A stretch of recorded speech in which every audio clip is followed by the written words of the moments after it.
நம்முடைய மூதாதையர்கள் நமக்கு அளித்த நன்கொடை. அவற்றின் பயன்பாடுகளை அறிந்து கொண்டு முறையாக பயன்படுத்தினால் பல ஆண்டுகள் நோயில்லாமல் வாழலாம் என்கிறார் டாக்டர் கௌதமன் அவர்கள். நிகழ்ச்சியில் அடுத்த பகுதியாக வரவிருப்பது பல்லாண்டு வாழ்ந்திட.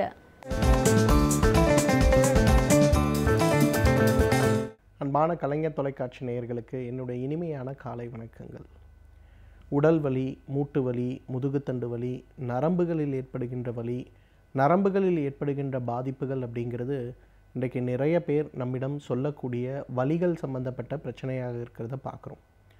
சிறு குழந்தைகள் கூட இன்றைக்கு பள்ளிக்கூடத்துக்கு போயிட்டு வந்தாங்கன்னா உடனே எனக்கு இரவு நேரங்களில் கால் வலிக்குதுன்னு கால்களை அமுக்க சொல்வதும், 40-45 வயது இருக்கக்கூடிய ஆண்கள், 35 வயது இருக்கக்கூடிய பெண்கள் கூட தினமும் வலி மாத்திரைகளையோ வலி சம்பந்தப்பட்ட பொருட்களையோ பூசி குளிக்கிறத வழக்கமாக வைத்திருக்கிறதையும் நம்ம பார்க்குறோம்.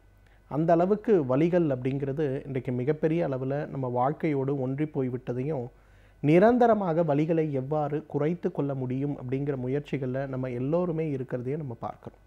அந்த வகையில் பார்க்கும்போது இன்றைக்கு வலிகளை குறைக்கக்கூடிய, குறிப்பாக நரம்புகளில் ஏற்படுகின்ற மோசமான வலிகளை குறைக்கக்கூடிய எட்டிக்காய்னு சொல்லக்கூடிய எட்டி மரத்தை பற்றி தான் இன்றைக்கி பார்க்க போகிறோம்.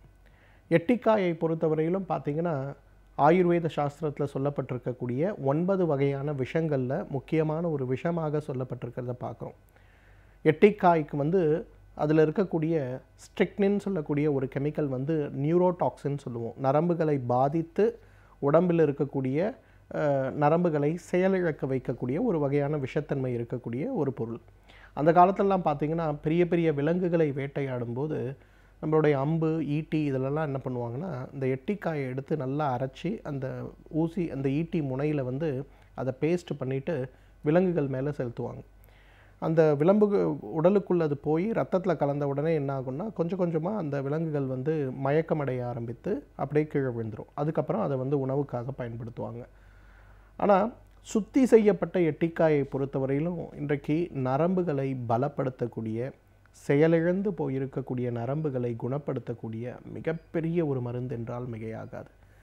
இன்றைக்கு நிறைய பேருக்கு பார்த்திங்கன்னா பக்கவாதம் சம்பந்தப்பட்ட பிரச்சனை, பார்க்கின்சன் நோயின் சம்பந்தப்பட்ட நரம்புகளுடைய செயல் குறைபாடினால் கை உதறுகின்ற, நடக்கக்கூட முடியாமல் இருக்கக்கூடிய பிரச்சனை. இன்னும் நிறைய பேருக்கு பார்த்திங்கன்னா விபத்துகளால் ஏற்படுகின்ற நரம்பு சம்பந்தப்பட்ட பிரச்சனை. எப்படி குணப்படுத்துவதற்கு வழிகளே இல்லையா அப்படின்னு கேட்கும்போது, சுத்தி செய்து எடுக்கக்கூடிய எட்டிக்காய்க்கு இந்த நரம்பு பிரச்சனைகளை குணப்படுத்தக்கூடிய ஒரு சக்தி இருக்கிறத நம்ம பார்க்குறோம். பொதுவாக எட்டிக்காயெல்லாம் நல்லா வெட்டி அதை கொஞ்சம் பசும் கோமியத்தில் ஊற வச்சு, அதுக்கப்புறம் அதை சுண்ணாம்பு தண்ணியில் ஊற வச்சு, அதன் பிறகு பார்த்திங்கன்னா திரிபலா கஷாயத்தில் ஊற வச்சு, அதற்கப்புறம் பாலில் ஒரு மூட்டை போல் கட்டி நன்றாக கொதிக்க வைத்து அதன் பிறகு தான் மருந்துக்காக பயன்படுத்துகின்ற வழக்கம். ரொம்ப கைத்தேர்ந்த முறையில் அதை சுத்தி செய்த பிறகு மட்டும்தான் மருந்துக்காக நம்ம பயன்படுத்தணும். அந்த வகையில் பார்க்கும்போது சுத்தி செய்து எடுக்கக்கூடிய அந்த எட்டிக்காயை பொறுத்தவரையிலும் ஒரு 500 மில்லிகிராம் அளவுக்கு எடுத்து சிறிதளவு நெய் அல்லது சிறிதளவு வெண்ணெயில் கலந்து காலை ஒருவேளை மட்டும் உணவுக்கு முன்பு கொடுக்கும்போது படிப்படியாக பார்த்திங்கன்னா அவர்களுக்கு அந்த நரம்புகளுடைய பாதிப்புகள் குறைந்து விடுவதை பார்க்க முடியும். ஒரு பக்கவாதம் வந்திருக்கக்கூடிய நோயாளியாக இருக்காங்க அப்படின்னும் போது முதல் 6 மாத காலத்தில், அதாவது அந்த தசைகள் தசை நார்கள் இதெல்லாம் ரொம்ப இறுகுவதற்கு முன்பு அந்த சுத்தி செய்த எட்டிக்காயை ஒரு 150 மில்லிகிராம்லேருந்து ஒரு 500 மில்லிகிராம் வரை தகுந்த மருத்துவ ஆலோசனையோடு நெய்யுடன் சேர்த்தோ அல்லது வெண்ணெயுடன் சேர்த்தோ கொடுக்கும்போது பார்த்திங்கன்னா உடலில் மிகப்பெரிய அளவில் நல்ல மாறுதல்கள் ஏற்பட்டு விடுவதை நம்ம பார்க்க முடியும். இரண்டாவது பார்த்திங்கன்னா இன்றைக்கு ஆண்மைத்தன்மை குறைவு அப்படிங்கிற ஒரு பிரச்சனை நிறைய ஆண்களுக்கு இருக்கக்கூடிய பிரச்சனை. விந்து முந்துதல் சம்பந்தப்பட்ட பிரச்சனைகளுக்காகவும், அல்லது எழுச்சியின்மைன்னு சொல்லக்கூடிய பிரச்சனைகளுக்காகவும், அல்லது எழுச்சி சரியாக ஏற்பட மாட்டேங்கிறது அப்படின்னு சொல்லக்கூடிய பிரச்சனைகளுக்காகவும் மருந்துகளை தேடி செல்லக்கூடிய எவ்வளோ வகையான ஆண்களை நம்ம பார்க்குறோம். உயிரணுக்களுடைய எண்ணிக்கை குறைபாடிலிருந்து எழுச்சியுடைய எண்ணிக்கையில் இருக்கக்கூடிய பிரச்சனைகள் வரை நிறைய ஆண்கள் இன்றைக்கு நிரந்தர குழந்தையின்மை சம்பந்தப்பட்ட பிரச்சனைகளால் பாதிக்கப்படுறதை பார்க்குறோம். இதை குறைக்கக்கூடிய, குணப்படுத்தக்கூடிய மிக அழகான அருமருந்துகளில் ஒன்றியது அப்படின்னு பார்த்திங்கன்னா அந்த எட்டிக்காய் தான்.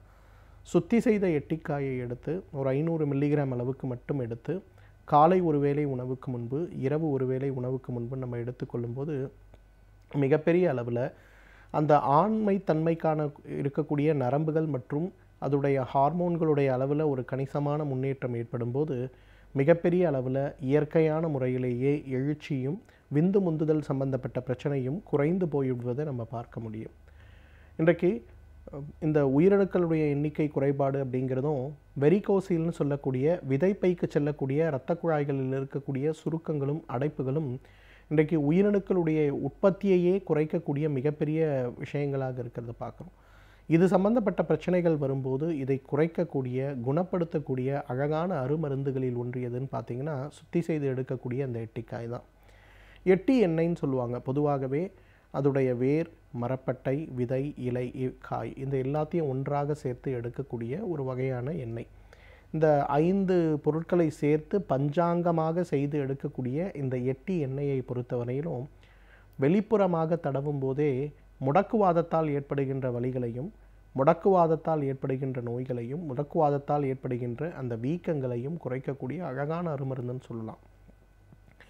பொதுவாகவே பார்த்திங்கன்னா இயற்கை முறை சிகிச்சைக்கு வரக்கூடியவர்கள் 199 பேர் உலகத்தில் இருக்கக்கூடிய எல்லா வலி மாத்திரைகளையும் ஸ்டீராய்டு சம்பந்தப்பட்ட மருந்துகளையும் உபயோகப்படுத்தி பார்த்து பக்க விளைவுகள் ஏற்படுகின்ற ஒரு நிலைமை வந்த பிறகு தான் இயற்கை மருத்துவத்துக்கு வரதை பார்க்குறோம்.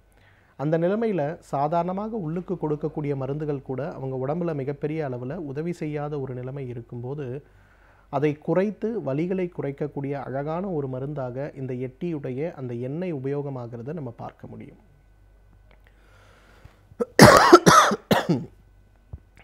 எனவே நேயர்களே, இந்த எட்டிக்காயை பொறுத்தவரையிலும் விஷத்தன்மை இருக்கக்கூடிய ஒரு தாவரமாக இருந்தாலும் கூட முறைப்படி சுத்தி செய்து எடுக்கக்கூடிய அந்த எட்டிக்காயை தகுந்த மருத்துவ ஆலோசனையோடு அல்லது எட்டிக்காயிலிருந்து எட்டி மரத்திலிருந்து எடுக்கக்கூடிய அந்த பஞ்சாங்க எண்ணெயை வெளிப்புறமாக பயன்படுத்துகின்ற ஒரு வழக்கத்தை வைத்து கொண்டாலே நரம்பு சம்பந்தப்பட்ட பாதிப்புகள், எழுச்சியின்மை சம்பந்தப்பட்ட எரெக்டைல் டிஸ்ஃபங்க்ஷன் சம்பந்தப்பட்ட பாதிப்புகள், விந்து முந்துதல் ப்ரீமெச்சூர் எஜாக்குலேஷன் சம்பந்தப்பட்ட பாதிப்புகள், அதைவிட முக்கியமாக பக்கவாதம் சம்பந்தப்பட்ட முடக்குவாதம் சம்பந்தப்பட்ட வழிகளில் நல்ல முன்னேற்றம் ஏற்படுவதை பார்க்க முடியும்.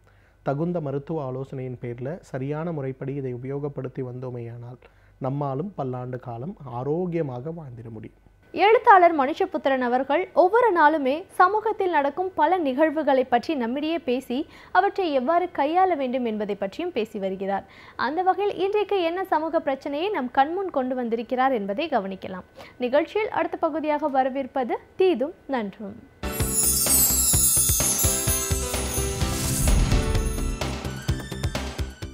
வணக்கம் நண்பர்களே, இன்னும் ஒரு இனிய காலை பொழுதில் தீதும் நன்றும் நிகழ்ச்சியில் உங்களை சந்திப்பதில் மிக்க மகிழ்ச்சி அடைகிறேன்.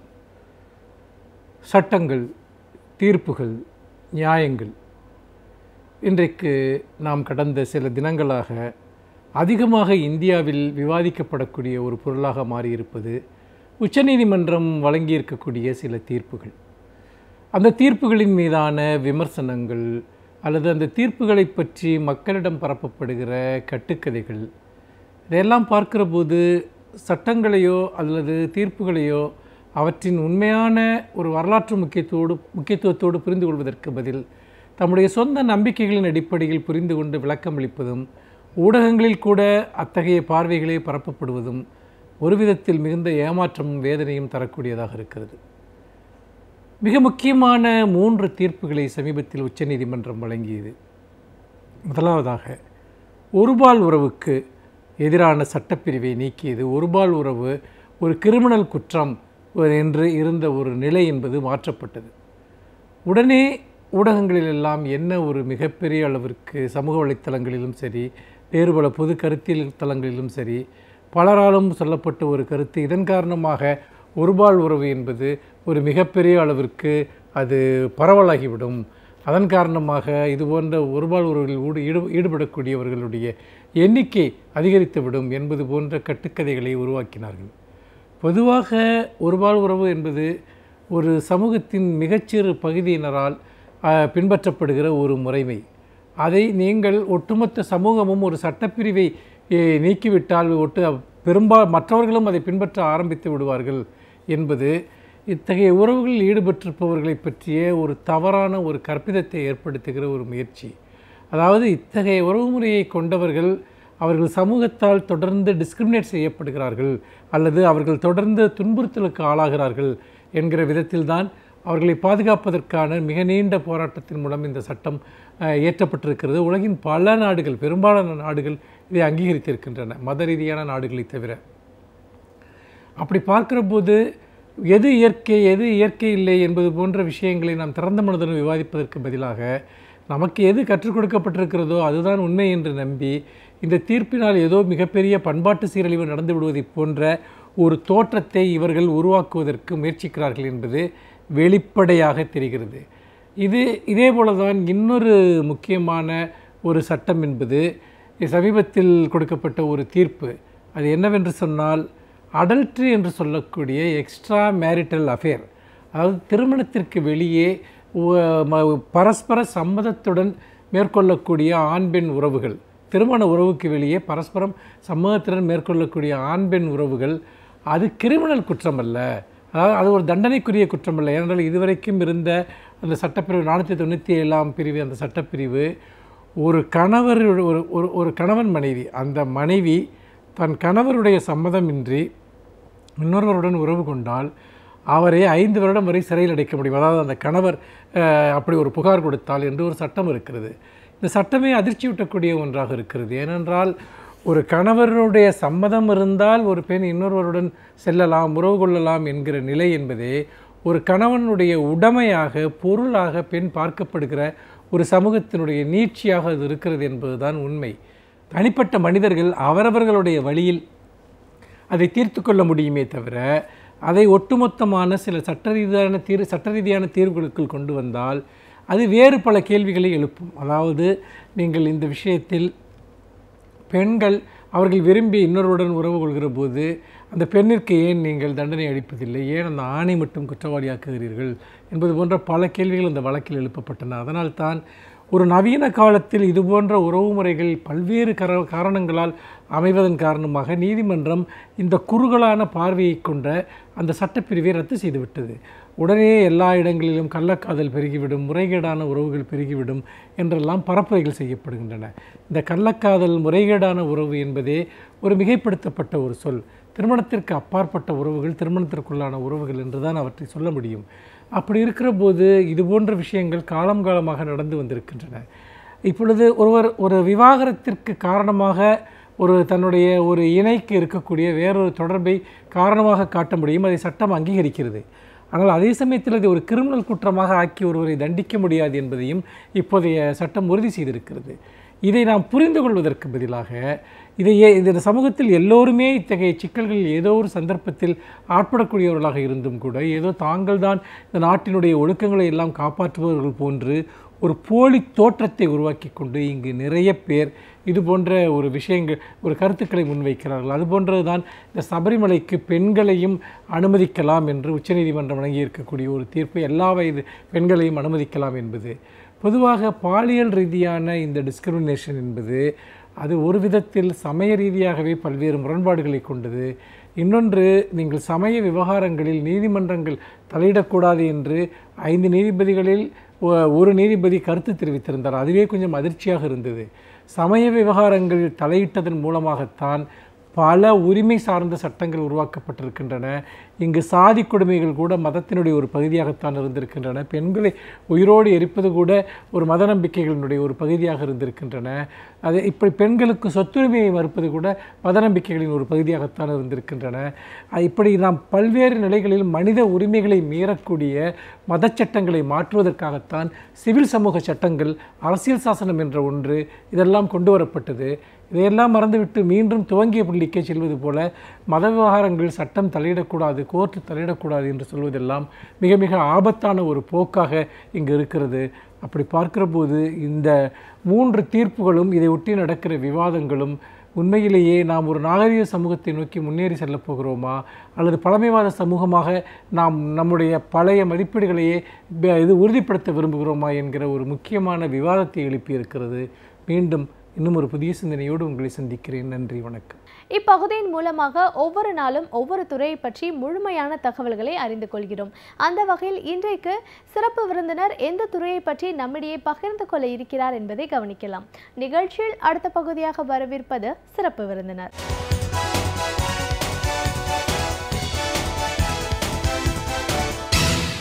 வணக்கம் நேயர்களே, விடியலேமா நிகழ்ச்சியின் சிறப்பு விருந்தினருக்கான நேரம் இது. இன்றைய சிறப்பு விருந்தினர் வைர நகை உற்பத்தியாளர் திரு மகாவீர் போத்ரா. வைரம் அப்படின்னு சொல்லும்போதே எல்லாருக்குமே இதில் ஏதாவது ஒரு பொருளாவது வீட்டில் இருக்காதா அப்படின்னு நினைக்கிறத பார்க்குறோம். இன்றைக்கி அந்த நிலை மாறி வைரம் அப்படிங்கிறது ஒரு பெரிய இண்டஸ்ட்ரியாக இருக்குது. ஃபேஷன் மாடல்ஸ்னு நிறைய வந்துக்கக்கூடிய இந்த ஒரு சூழலில் ஒரு ட்ரெடிஷ்னல் பிஸ்னஸாக பாரம்பரியமாக இவங்க பண்ணிகிட்ருக்கிறதுனால வைரத்தோட முக்கியத்துவம் என்ன, இன்றைய நிலையில் மார்க்கெட்டில் எப்படிப்பட்ட ஒரு மதிப்பு இருக்குன்னு பல விஷயங்களை நம்ம அவர்கிட்ட கேட்டு தெரிஞ்சுக்கலாம். வணக்கம் சார். வணக்கம். வைர நகை உற்பத்தியாளராக முதல்ல எங்கள் நிகழ்ச்சிக்கு உங்களை வரவேற்கிறோம் சார். ரொம்ப நன்றிங்க, எனக்கு அழைத்தமைக்கு ரொம்ப நன்றி. கண்டிப்பாக சார். வைர நகை அப்படின்னு பண்ணும்போது நீங்கள் இது ஒரு ட்ரெடிஷ்னல் பிஸ்னஸ், பாரம்பரியமாக உங்களோட பரம்பரையாக அப்பா தாத்தா எல்லாரும் பண்ணிகிட்ருக்காங்க. இந்த துறையில் நீங்கள் ஒரு 50 ஆண்டுகள் இருந்திருக்கீங்க அப்படின்னும் போது இன்றைக்கும் அந்த பிஸ்னஸை பண்ணிகிட்ருக்கீங்க. வைரம் அப்படின்னு சொல்லும்போது ஒரு காலகட்டத்தில் பார்த்திங்கன்னா இதை வச்சுக்கலாமா, இது தோஷம், எல்லாரும் யூஸ் பண்ணக்கூடாதுன்னுவாங்க. அப்படி தேவைப்படுறவங்க கூட அதை வாங்கி வச்சு வீட்டில் வச்சு பார்த்து நல்லா இருந்தால் அதுக்கப்புறம் தான் அதை உபயோகப்படுத்துவாங்க அப்படின்ற ஒரு ட்ரெடிஷன் இருந்துச்சு. இன்றைக்கி வந்து பார்த்திங்கன்னா வைரத்தோட மார்க்கெட் ரொம்ப வைடு ஓப்பனாக இருக்கிறத பார்க்குறோம். நிறைய புது புது டிசைன்கள் இல்லை எல்லாரும் வாங்கக்கூடிய ஒரு வாய்ப்பு இருக்குன்னாங்க. ஆனாலும் வைரம் அப்படிங்கிறது வந்து தங்கத்தோட மற்றதோடலாம் ஒப்பிட்டு பார்க்கும்போது விலை அப்படிங்கிறது மிக உயர்வாக இருக்கிறத நம்ம பார்க்குறோம். அதே நேரத்தில் நம்மளுக்கு திருப்பி ரீசேல் இருக்குமானா இல்லைன்னு சொல்கிற நிறைய அதில் ஒரு குழப்பங்கள் இருக்கிறத பார்க்குறோம். நீங்கள் ஒரு பயிற்சியாளராகவும் இதை பற்றியான ஒரு ட்ரைனிங் கொடுத்துட்ருக்கீங்க மார்க்கெட்டிங் அண்ட் சேல்ஸில். ஸோ இப்போது இந்த வைரம் அப்படிங்கிறது தங்கத்துக்கு நிகரான நிலையில் இன்றைக்கி இருக்குது அப்படின்னு நீங்கள் சொல்கிறீங்க. உண்மையிலேயே இந்த இண்டஸ்ட்ரி எவ்வளோ பெருசு, இதில் இருக்கிற நுணுக்கங்கள் என்ன, இது ஒரு கல்வியாக எடுத்து படிக்க வரவங்களுக்கு எப்படிப்பட்ட ஒரு வாய்ப்புகள் இருக்குது இப்படின்னு பல விஷயங்களை எங்கள் நேர்களோட இன்றைக்கி நீங்கள் பகிர்ந்துக்கணும் சார். முதல்ல ஒரு பாரம்பரியமான ஒரு வர்த்தகம் பிஸ்னஸ் நீங்கள் பண்ணிகிட்டு இருந்த அந்த ஃபேமிலியிலேருந்து வர்றதுனால ஒரு ஆண்டாண்டு காலமாக இன்றைக்கி ஒரு வருஷத்தில் புது புது மாற்றங்களை நம்ம பார்த்துட்டு வரோம். ஆனால் ஒரு 20-30 வருடங்களுக்கு முன்னாடிலாம் எப்படி இந்த பிஸ்னஸ் இருந்தது, எந்த அளவுக்கு வைரம் அப்படின்ற ஒரு விஷயத்த மக்கள் போய் வாங்கினாங்க, எப்படி வாங்கினாங்க, அதிலிருந்து நம்ம பேச ஆரம்பிக்கலாம் சார். ரொம்ப நன்றிங்க. வைரத்தை பற்றின முழு விவரங்களையும் ஒரே சொல்ல கேட்டிருக்கீங்க. வைரம் வந்து ஒரு பிராண்டு. டைமண்ட் வந்து வைரம்ங்கிறது உடைய முழு அர்த்தம் என்னென்னா கடினமான பொருள், யாராலையும் அழிக்க முடியாத பொருள்னு ஒரு அர்த்தம் இருக்குது. டைமண்ட்கிற பெயரே வந்து இது வந்து பெல்ஜியமில் வந்து டைமண்ட்னு ஒரு பேர் வந்து அதுலேருந்து கொண்டு வந்தாங்க. இதோடைய முழு அர்த்தம் என்னென்னா வைரத்தை வந்து ஒரு காலத்தில் வந்து பெரிய பெரிய ராஜாக்கள் குடும்பத்தில் வந்து அவங்களுடைய கிரீடத்தை வச்சு அழகுப்படுத்துறது, அரண்மனையில் வந்து பெரியவங்க தான் யூஸ் பண்ண முடியும்னு வச்சுருந்த பொருளாக கொஞ்சம் கொஞ்சமாக வந்து பாரம்பரியமாக எல்லாரும் அதை யூஸ் பண்ணால் நமக்கு ஒரு பெருமைன்னு வச்சுக்கிற அளவுக்கு கொண்டு வந்தாங்க. பெருமைன்னு இருக்கிறப்ப படித்தவர்கள், விவரம் தெரிஞ்சவர்கள், இவங்க எல்லாரும் வந்து நம்ம வைரம் போட்டுக்கிட்டால் நமக்கு சந்தோஷம், நம்ம குடும்பத்தில் ஒரு சந்தோஷம் நடக்கும் அப்படின்னு பண்ணாங்க. கொஞ்சம் காலத்தில் அதேமாரி வர வர வைரம் வந்து எல்லாரும் போட ஆரம்பித்தாங்க. போடுறவங்களுக்கு தான், ஆனால் எங்கே வாங்குறதுன்னு தெரியாது. குறிப்பிட்ட ஒரு நகை கடையில் போய் அவங்க கடையில் போய் சொல்லி எங்களுக்கு ஒரு வைரத்தோடு வேணும், வைர மூக்குத்தி வேணுங்கிறப்ப அந்த காலத்தில் எங்களுடைய தாத்தா, எங்களுடைய ஃபாதர் இவங்கெல்லாம் எப்படி பண்ணுவாங்கன்னா ஒரு வைரத்தை வாங்கி அதை வந்து ஒரு ஆச்சாரி பத்தட்டு கொடுத்து ஒரு 3 தோடு 4 தோடு கட்டி அந்த நகை கடைக்கார்ட்ட கொடுத்து அந்த கடைக்காரர் அவங்க யார் கேட்குறவங்களோ அவங்கள்ட்ட கொடுத்து ஒரு வாரம் அதை வச்சு பார்த்து இது நல்லா இருக்கா இல்லையான்னு சொன்னதுக்கப்புறம் அந்த வைரத்தோடு நல்லா இருக்கீங்கன்னு சொல்லி ஒரு தோடு வாங்கிப்பாங்க. அது வந்து அவ்வளோ ரகசியமாக வச்சு பண்ணுறப்ப அவங்களுக்கு ரொம்ப பெருமையாக இருக்கும். ஏன்னா எங்கள் வீட்டில் வைரம் இருக்குதுன்னு சொல்லுவாங்க. அது இப்போ எல்லோரும் அந்த பிராண்டை யூஸ் பண்ண ஆரம்பித்த பிறகு நானும் வைரம் வாங்கணும்னு கொஞ்சம் கொஞ்சமாக வைரம் எல்லோரும் வாங்க ஆரம்பித்தாங்க. ஆனால் எப்படி விற்கிறதுன்னு யாருக்கும் தெரியாமல் இருந்தது. ஏன்னா அவங்களுக்கு விற்பனைக்கு அவசியம் இல்லாமல் இருந்ததுனால அது வந்து அதை பற்றி யோசனை பண்ணவே இல்லை. ஆனால் கொஞ்சம் காலத்துக்கு அப்புறம் இதுக்கு எப்படி நம்ம வந்து இந்த பிஸ்னஸ்ஸு இல்லை இந்த வைரத்தை எல்லோரும் வாங்கிக்கணும் அப்படிங்கிற தோணுகிறப்ப தான் இது வந்து கொஞ்சம் இண்டஸ்ட்ரி வந்து கொஞ்சம் அடுத்த காலகட்டத்துக்கு வந்தது. 1960 80 ஒரு காலகட்டம், 1980 2000 ஒரு காலகட்டம், 2000 இப்போ வருது அடுத்த காலகட்டம். பாரம்பரியமாக எல்லோரும் வைர நகை வச்சுருந்தாங்க. அப்போ வந்து ரொம்ப பத்திரமா அவங்க ஃபங்க்ஷனுக்கு மட்டும் போட்டு போவாங்க. சில குறிப்பிட்ட மக்கள் போட்டிருந்தாங்க. மன்னர் காலம் அப்புறம் மக்கள் போட்டுட்ருக்காங்க. மக்கள் போடுறப்ப வந்து சில பேர் மட்டும் போட்டிருந்தாங்க. அப்புறம் வந்து கொஞ்சம் கடையில் வச்சு அவங்களும் வந்து விற்க ஆரம்பித்தாங்க. இப்போ உள்ள டெக்னாலஜி எப்படின்னா என்றென்றும் வைரம், எல்லோருக்கும் வைரம், வாங்கும் விலையில் முதல் தரமான வைரம்னு ஒரு ஸ்லோகனோட அதை விளம்பரப்படுத்தி எல்லாரும் வைரம் போடலான்னு சொல்லி கொண்டு வந்திருக்காங்க. எதனால் இந்த சேஞ்சஸ் உங்களுக்கு அப்படி வருதுன்னா, வைரம் பிலீவ் காட் கோல்டு அண்டு டைமண்ட்ஸ்னு ஒரு ஸ்லோகன் இருக்குது. அதாவது கடவுளை நம்புறீங்க, கோல்டு பணத்துலேயும் மண்லேயும் போட்ட காசு எங்கேயும் இது கோல்டுலேயும் போட்ட காசு போகுது. அதேமாரி வைரத்துக்கும் நீங்கள் இன்வெஸ்ட் பண்ணிங்கன்னா நீங்கள் வந்து முழு பணமும் திரும்பி பெற்றுக்கொள்ளலாம். அந்த அளவுக்கு இதனுடைய டெக்னாலஜி வளர்ந்துருக்குது.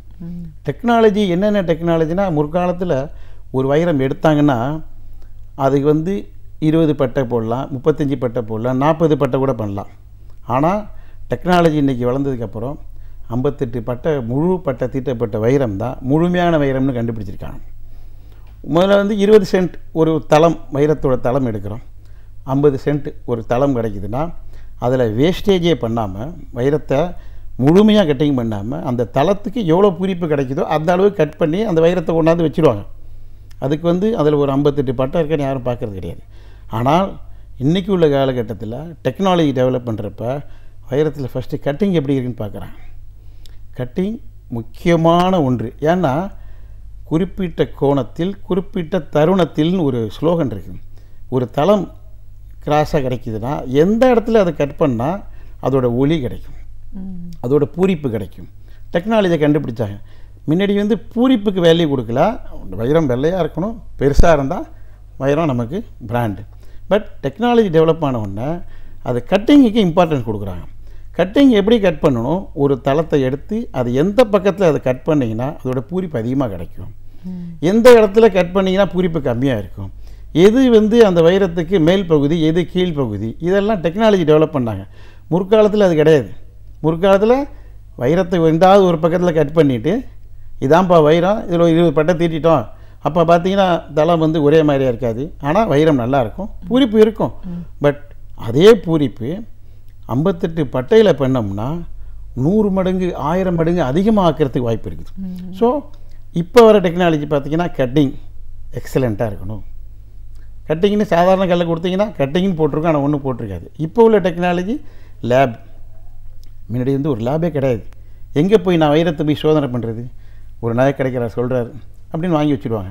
இப்போ சோதனை பண்ணுறதுக்கு நிறையா லேப் டெக்னாலஜி இருக்குது. அவங்க கொண்டு போய் நான் வாங்கின கல் சரியாக இருக்கா இல்லையா செக் பண்ணி பார்க்குறது. அவங்க எடுத்து பார்க்குறாங்க, கல் நல்லா இருக்குங்க, கல்லில் இப்போ குவாலிட்டி இல்லை. வைரத்துக்கு நிறையா இருக்குது. ஒரு 1000 வகையான கேள்விகள் கேட்டால் கூட அந்த வைரத்துக்குள்ள அவ்வளோ விஷயங்கள் இருக்குது. டிஇஎஃப் முதல் கலர் வெள்ளை, அடுத்தது ஜிஹெச்ஐ கொஞ்சம் பழுப்பு சேர்ந்தது, அடுத்தது ஜேகேஎல் கொஞ்சம் வந்து அதிக பழுப்பு சேர்ந்தது. எதனால் இந்த களத்தை பிரிக்கிறாங்கன்னா, ஒரு வெள்ளைனாலே வைரம்தான், வெள்ளையாக இருக்கணும், பூரிப்பாக இருந்துச்சுன்னா வைரம். கிடைக்கக்கூடிய வைரத்தில் 100ல் 1 பங்கு தான் வெள்ளையாக கிடைக்கிது. ஸோ ஆட்டோமேட்டிக்காக வந்து அதோடைய தரம், எது கிடைக்கிற பொருள் ரொம்ப கம்மியாக கிடைக்குதோ அதோடைய ரேட்டு உங்களுக்கு வந்து அதிகமாகிடும். ஸோ டைமண்டில் டாப் குவாலிட்டின்னு பார்த்தீங்கன்னா இன்றைக்கி இஎஃப் கலர், அதுதான் முக்கியமான கலர். குவாலிட்டி கலர் கிளாரிட்டின்னு பார்த்தீங்கன்னா VVS1 IF VVS1 உள்ள பழுது எதுவும் இல்லாமல் வைரம் நல்லா இருக்குது.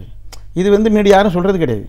வச்சு பார்ப்பாங்க, தலைவாணிகளை வச்சு பார்ப்பாங்க, நல்லா இருக்குதா, எனக்கு நல்லா இருக்குன்னு வச்சு கொடுத்துருவாங்க. நல்லது நினச்சா நல்லது தான் நடக்கும். உங்களுக்கு ஒரு சின்னதாக யாராவது வந்து இந்த தோடு வாங்கி சரியில்லைன்னா அவங்களால வச்சுக்க முடியாது. அது ஹியூமன் பீயிங், எது இருந்தாலும் சென்டிமெண்ட்டாக வச்சு பார்க்குறது.